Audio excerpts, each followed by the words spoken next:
astrophysicist named Avi Loeb has pored over the latest images and was struck by the, quote, non-gravitational acceleration of 3I Atlas. It moved faster than gravity could explain. It also looked oddly blue, when in past observations it was red and then green. That Harvard professor was kind enough to give up a Friday night to join me here live. And boy, do I have questions, Professor. First of all, should we be prepping? We should monitor it. Thanks for having me. That's the way science is done. We shouldn't assume we know the answer about its nature in advance. It's a blind date of interstellar proportions. And my advice on blind dates is watch the other side before you say anything. Yeah, well, that's a good point. Let's talk about 3I Atlas and how it is different from all the other rocks and comets that have, come dancing into our solar system. Why is this one standing out, other than the blue light that I mentioned before? Oh, first of all, it's very big. It's the size of a city, 5 kilometers in diameter, 1,000,000 times more massive than the first interstellar object that we discovered 8 years ago. This is just the third, and it's so massive. There might not be enough material in interstellar space to deliver such a big object to our neighborhood over the past decade. Another thing is that it moves in the plane of the planets around the sun, which is very surprising, a chance of 1 in 500.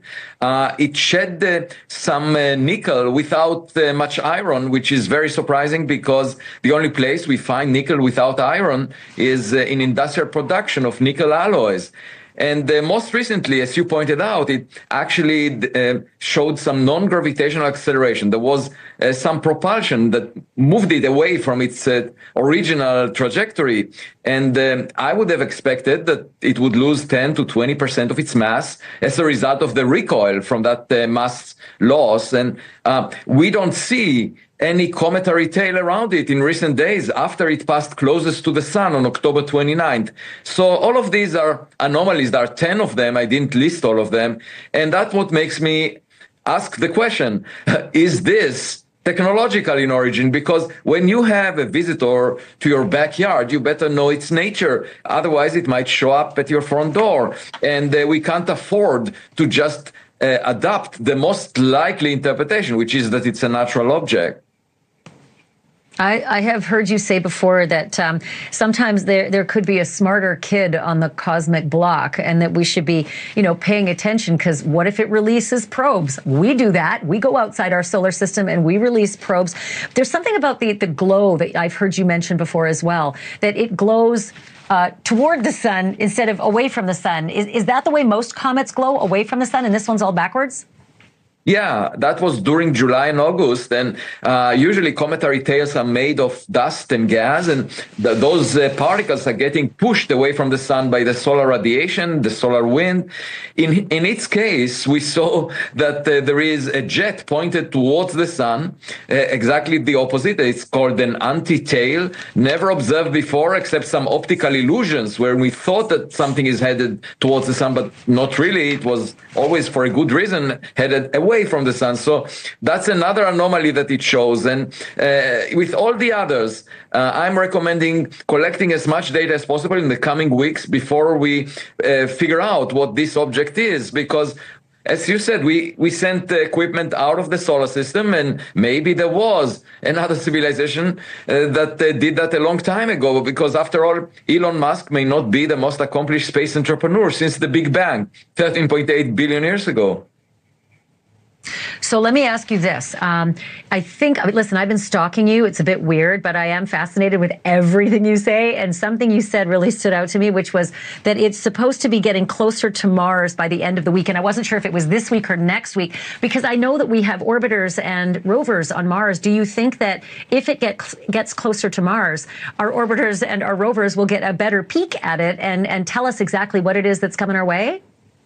Yeah, in fact, it did that a week ago on October 29th. It came within 29 million kilometers from Mars, and NASA has the Mars Reconnaissance Orbiter that has an excellent camera on board, HiRISE. That was a month ago We haven't yet received the data from NASA because of the government shutdown. So I very much hope that we will see it soon when the shutdown stops. And this data could give us the highest resolution image of 3i Atlas with a pixel resolution of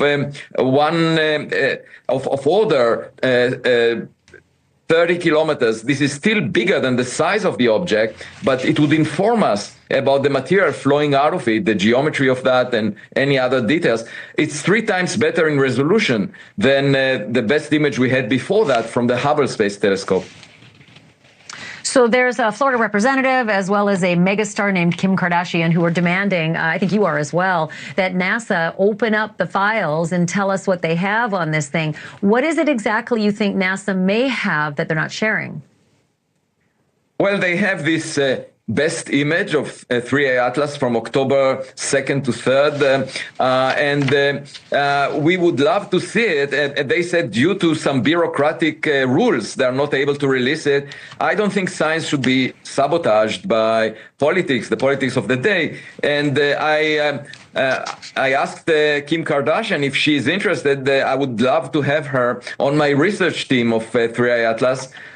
Because she does show curiosity, which is at the foundation of scientific research. We should all be humble, curious, to learn something new rather than arrogant, showing off with our expertise the way that some professionals do. I want to be on your research team. I just don't have 100 million followers on Instagram. Professor Loeb, good to talk to you. Come back again. Come back in anytime. And you are most welcome to join us if you are interested. I'll be happy to update you on everything. Oh, you're going to regret that. I'm going to call you. Thanks, Professor. I appreciate it. Have a good weekend. Thanks for having me.